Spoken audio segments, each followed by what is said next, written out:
Hi hello and welcome. સૌથી પહેલાં તો બધાને હું સોરી કહેવા માગું છું કે બહુ ટાઈમ થઈ ગયો વિડીયો આવ્યા બદલ, અને એનું કારણ છે કે મારે થોડી ફેમિલી પ્રોબ્લેમ ચાલતી હતી અને સાથે સાથે મારે પણ મારા કોલેજની એક્ઝામ સ્ટાર્ટ હતી એટલા માટે.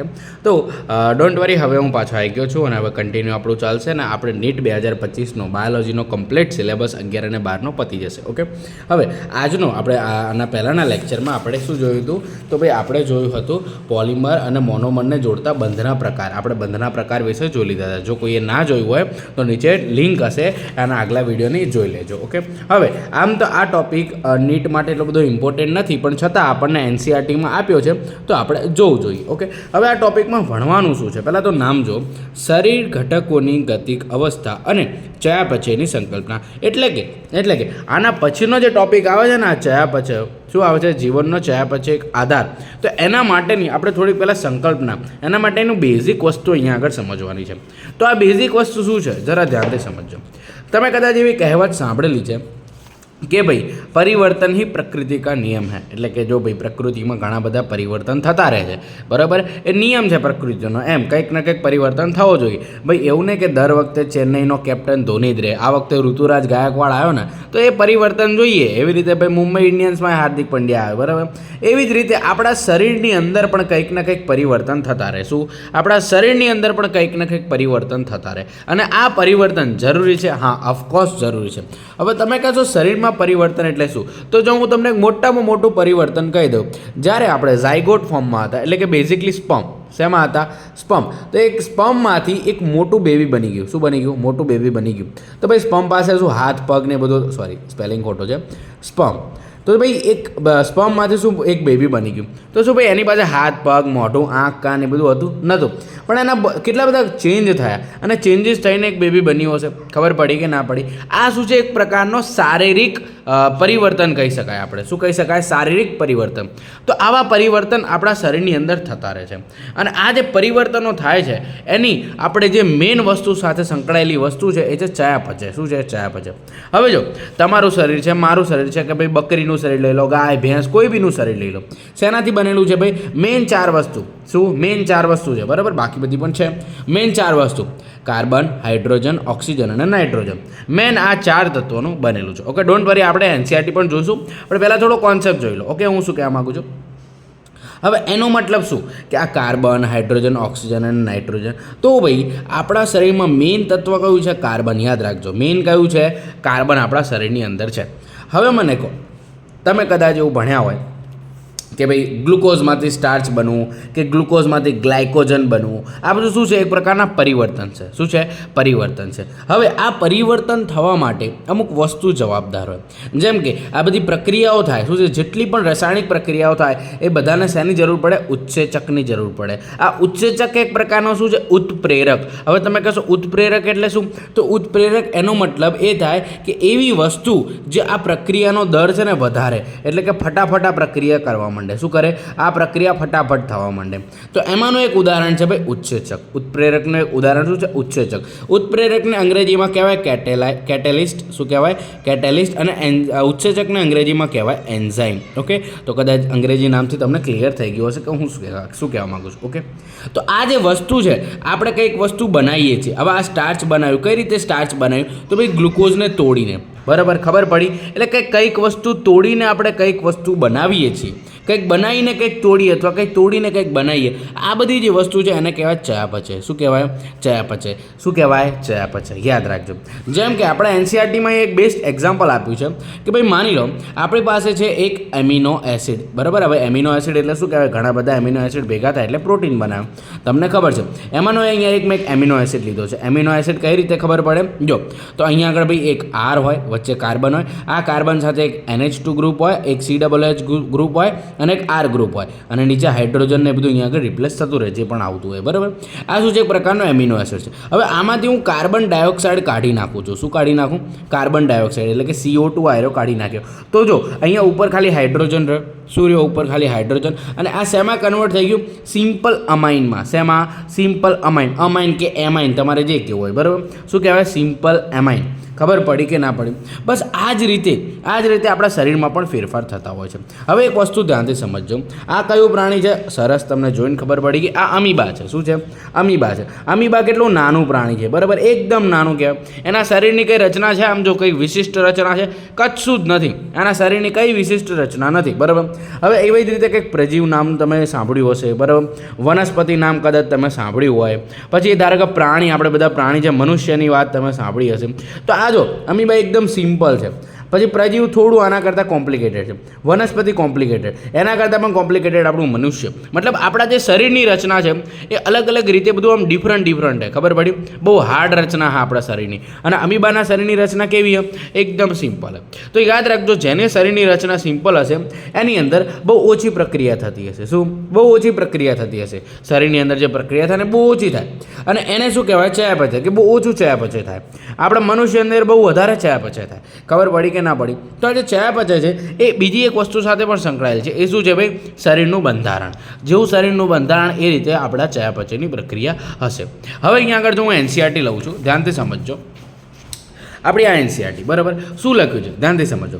આપણે અત્યાર સુધી જે અભ્યાસ કર્યો છે તેના અનુસંધાનમાં સજીવ પછી તે સાધારણ બેક્ટેરિયલ કોષ, પ્રજીવ, વનસ્પતિ કે પ્રાણી હોય, આ બધા હજારો કાર્બનિક રસાયણોથી બનેલા છે. હવે કેમ કાર્બનિક રસાયણો? તો મેં તમને પહેલાં જ કીધું હતું કે આપણું જે શરીર છે શાનું બનેલું છે?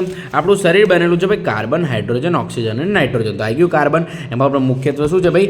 કાર્બન. ઓકે, હવે અહીંયા આગળ ધ્યાનથી સમજજો. આ રસાયણો કે જૈવ અણુઓ એક નિશ્ચિત સાંદ્રતામાં જોવા મળે છે. હવે જો આ બધું ને પ્રમાણ આપણા શરીરમાં જળવાવું જોઈએ, બરાબર. ભાઈ બહુ બધું ઊંચું નીચું થઈ જાય ને તો આપણે મતલબ શરીરમાં બહુ પ્રોબ્લેમ થઈ જાય, બરાબર. એટલે જેટલી પણ વસ્તુ છે આપણા શરીરમાં બધી લિમિટમાં હોવી જોઈએ. અમુક વસ્તુ લિમિટ હોય એ પ્રમાણે, બરાબર. હવે અહીંયા આગળ જો સંશોધન દ્વારા એ મુખ્ય જાણકારી પ્રાપ્ત થઈ તે અનુસાર જૈવ અણુઓમાં અદલાબદલી થતી રહે છે. એનો અર્થ એ થાય છે કે સતત બીજા નવા જૈવ અણુઓમાં પરિવર્તિત થતા રહે છે. તો આ વસ્તુ પણ મેં તમને કહી દીધું ભાઈ. જૈવ અણુઓ શું હતો? અહીંયા એક એમિનો એસિડ લીધો મેં, બરાબર. આ એમિનો એસિડમાં કાર્બન ડાયોક્સાઇડ નીકળી ગયો તો એમાઇન બની ગયો ને, કંઈક ને કંઈક પરિવર્તન થયું ને. એક જૈવ અણુમાંથી બીજો જૈવ અણુ બની ગયો. ગ્લુકોઝ હતું, ગ્લુકોઝ તૂટીને સ્ટાર્ચ બન્યું, એટલે કે એક જૈવ અણુમાંથી બીજો જૈવ અણુ બની ગયો. સિમ્પલ વસ્તુ છે. એટલે મતલબ એમાં અદલાબદલી થતી રહે છે. એનો મતલબ કે સતત બીજા નવા જૈવ અણુઓમાં પરિવર્તન થતા રહે છે અને બીજા જૈવ અણુઓના જોડાવાથી બનતા રહે છે. હવે અહીંયા જો સજીવમાં આ નિર્માણ અને વિખંડન રાસાયણિક પ્રક્રિયાઓ દ્વારા સતત થયા કરે છે. આ બધી જ રાસાયણિક પ્રક્રિયાને શું કહેવાય? ચયાપચય. તો મેં તમને પહેલાં જ કીધું ને કે કંઈ પણ વસ્તુ બનાવીને પછી એને તોડવું, કે કંઈ પણ વસ્તુ તોડીને પછી એને બનાવી, આ બધી વસ્તુ શું છે? જેટલી પણ રાસાયણિક પ્રક્રિયા છે આ બધું શું છે? ચયાપચય છે. ઓકે, હવે જો બધી ચયાપચયિક પ્રક્રિયાઓ દ્વારા જૈવિક અણુઓનું રૂપાંતરણ થતું રહે છે. કેટલાક ચયાપચયિક રૂપાંતરોના ઉદાહરણ જેમ કે એમિનો એસિડમાંથી કાર્બન ડાયોક્સાઇડના દૂર થયા બાદ એમિનો એસિડનું એમાઇનમાં રૂપાંતર થાય છે. તે વસ્તુ મેં તમને અત્યારે બતાવી દીધી, બરાબર, કઈ રીતે થાય છે. એવી રીતે અહીંયા આગળ બીજા બે ઉદાહરણ લખ્યા છે. જેમ કે ન્યુક્લિયોટાઇડના બંધારણીય ઘટકમાંથી એમિનો સમૂહ દૂર થાય તો ડાયસેકેરાઇડમાંથી ગ્લાયકોસિડિક બંધનું હાઇડ્રોલિસિસ થવું વગેરે, બરાબર. આ બધી વસ્તુ જે છે, બરાબર, આપણે આગળ કદાચ તમે જોયું હોય, તમે આ ડાયાગ્રામ જોશો તો તમને ખબર પડી જશે કે કઈ રીતે અમાઇન ને બધું ગ્રુપ દૂર થાય. ઓકે, થોડુંક તમે જાતે પણ કરજો જેથી તમારું મગજ આમ ચાલતું રહે, બરાબર. એટલે બહુ ગભરાવાની વસ્તુ નહીં, સિમ્પલ વસ્તુ છે, સિમ્પલ કોન્સેપ્ટ છે, બરાબર. આ પ્રકારે હજારો ઉદાહરણનું લિસ્ટ બનાવી શકાય છે, પણ આપણે બનાવવાનું નથી. આપણે અત્યારે અહીંયા ધ્યાન આપો. મુખ્યત્વે આ ચયાપચયિક પ્રક્રિયાઓ એકલી થતી નથી, પરંતુ હંમેશા અન્ય બીજી પ્રક્રિયાઓથી તે જોડાયેલી હોય છે. હવે કેમ આવું લખ્યું છે? જો બીજા શબ્દમાં કહીએ તો ચયાપચયનું એકબીજામાં પરિવર્તન એકબીજા સાથે જોડાયેલ પ્રક્રિયાની શૃંખલા દ્વારાઓ કરવામાં આવે છે, જેને ચયાપચય પથ કહે છે. મને ખબર છે તમને કંઈ ખબર નહીં પડી, ઓકે, એટલે હું સિમ્પલ વસ્તુમાં લખીને આવ્યો છું. જો જેમ કે કદાચ તમે સાંભળ્યું હોય કે ભાઈ માની લો કે મારે એટીપી બનાવી છે. શું બનાવી છે? આપણા શરીરમાં એટીપી બનાવી છે. તો એટીપી બનાવવા માટે આપણે કઈ પ્રક્રિયા, કદાચ તમે ભણ્યા હોય તો તમને ખબર હશે કે ભાઈ પહેલાં ગ્લુકોઝ હોય, આપણો ગ્લુકોઝ, એના પહેલાં ગ્લાયકોલિસિસ દ્વારા આપણે તોડીએ. શું કરીએ? ગ્લાયકોલિસિસ દ્વારા તોડીએ. પછી જે બી બને, બરાબર, એ જે ગ્લાયકોજન બન્યું એ ગ્લાયકોજન પછી ક્યાં જશે?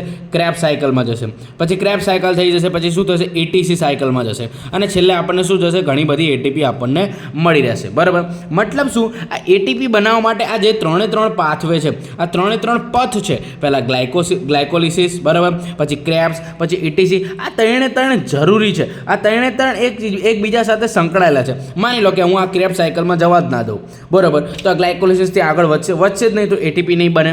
માની લો ઇટીસીમાં ના જવા દઉં, આ બંનેથી આપણે એટીસીમાં ના ગયા, તો એટીપી બન્યા ના બન્યા. ચાલો હું ગ્લાયકોલિસિસ જ ના થવા દઉં, તો અહીંથી કઈ વસ્તુ ક્રેબમાં જશે જ નહીં, ખબર પડી, તો પણ એટીપી નહીં બને. મતલબ એટીપી બનાવવા માટે આ ત્રણ પ્રક્રિયા જોઈએ. એક આ પ્રક્રિયા, આ અને આ. તો આ જે પ્રક્રિયાઓ છે એ એકબીજા સાથે સંકળાયેલી છે. શું છે? એકબીજા સાથે સંકળાયેલી છે. અને આ જે છે કોઈ પ્રક્રિયા બીજી પ્રક્રિયા સાથે સંકળાયેલી છે, એને શું કહેવાય? ચયાપચય પથ. આ શું છે? એક પ્રકારનો પથ છે. શું છે? પથ એટલે કે રસ્તો. તો હવે ખબર પડી શું કહેવા માંગે છે કે એક પ્રક્રિયા બીજી પ્રક્રિયા દ્વારા કઈ રીતે જોડાયેલી છે, અને એને શું કહેવાય? ચયાપચય પથ કહેવાય. શું કહેવાય? ચયાપચય પથ. ઓકે, તો અહીંયા આગળ એ જ વસ્તુ લખી છે. જો હું તમને બતાવી દઉં ક્યાં લખી છે. જો, જેને શું કહે છે? ચયાપચય પથ કહે છે. આ ચયાપચય પથ શહેરના વાહન વ્યવહારના ટ્રાફિક વ્યવસ્થા જેવું હોય છે. આ પથ કાં તો રેખીય અથવા વર્તુળાકાર હોય. આ પથ એકબીજાથી આડા અવડા વાહન વ્યવહારમાં સંગમ જોવા દેખાય છે. હવે કહેવા શું માગે છે? જો અહીંયા આગળ બેઝિકલી આ જે ચયાપચય છે ને એને ટ્રાફિક જોડે જોડ્યું છે.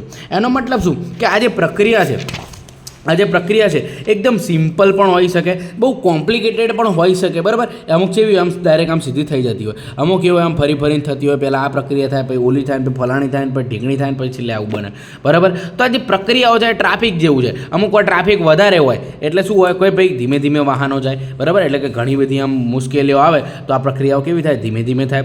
પણ અમુક વાર શું હોય? પ્રક્રિયાઓ આખો રોડ ખાલી હોય તો પ્રક્રિયાઓ ફટાફટ થતી રહે. ખબર પડી કે ના પડી? તો અહીંયા આગળ આને ટ્રાફિક સાથે જોડ્યું છે. હવે અહીંયા આગળ યાદ રાખજો કે આ ચયાપચયના વહનને શરીર ઘટકોની ગતિક અવસ્થા કહે છે. આ જે ઘટકો છે ને, વહનના ઘટકો, એને શું કહે? ગતિક અવસ્થા કહે છે. સૌથી મહત્વનું એ છે કે એકબીજાથી જોડાયેલા આ ચયાપચય ટ્રાફિક અત્યંત સરળ ગતિ દ્વારા કોઈ પણ દુર્ઘટના વગર સ્વસ્થ અવસ્થા બનાવી રાખવા માટે હોય છે. એટલે કે આ જેટલી પણ ચયાપચય પ્રક્રિયા છે એ આપણા શરીર માટે જરૂરી છે, બરાબર. આપણા શરીરને સ્વસ્થ રાખવા જરૂરી છે. આ ચયાપચય પ્રક્રિયાઓની બીજી વિશિષ્ટતા એ છે કે તેઓની પ્રત્યેક રાસાયણિક ક્રિયા ઉત્પ્રેરક પ્રક્રિયા છે. હવે આનો મતલબ શું? ઉત્પ્રેરક પ્રક્રિયા એટલે શું? કે ભાઈ આ જે પ્રક્રિયા છે, આ જે બી પ્રક્રિયા છે એને થવા માટે કંઈક ને કંઈક ઉત્પ્રેરકની જરૂર પડે. એટલે કે ઉત્પ્રેરક, અહીંયા આગળ એક ઉદાહરણ આપું તો એ છે ભાઈ ઉત્સેચક. તો કોઈ પણ પ્રક્રિયાને થવા માટે ઉત્સેચકની જરૂર પડે, અને જે પણ પ્રક્રિયા ઉત્સેચકની જરૂર પડતી હોય એ પ્રક્રિયા ફટાફટ થતી હોય. કેવી થતી હોય? ફટાફટ થતી હોય. જેમ કે અહીંયા આગળ એક ઉદાહરણ આપ્યું છે આપણને ઉત્સેચક. શું આપ્યું છે? ઉત્સેચક, બરાબર. તો આઈ હોપ તમને આજના લેક્ચરમાં આ મેઇન બેઝિક કોન્સેપ્ટ સમજાયો છે ચયાપચયનો. ઓકે, નેક્સ્ટ લેક્ચરમાં આપણે આ ચયાપચયનો આધાર જોઈશું અને આપણે જોઈશું જીવંત અવસ્થા. ઓકે, અને એના પછી આપણે નેક્સ્ટ લેક્ચરમાં આખું ઉત્સેચક કમ્પ્લીટ કરીશું, જે મોસ્ટ આઈએમપી છે, મતલબ થોડું ઇમ્પોર્ટન્ટ છે. ઓકે, તો આઈ હોપ વિડીયો ગમ્યો હશે. વિડીયો ગમ્યો તો બીજા લોકોને પણ શેર કરો. મળીએ નેક્સ્ટ લેક્ચરમાં. ત્યાં સુધી ટાટા, બાય બાય.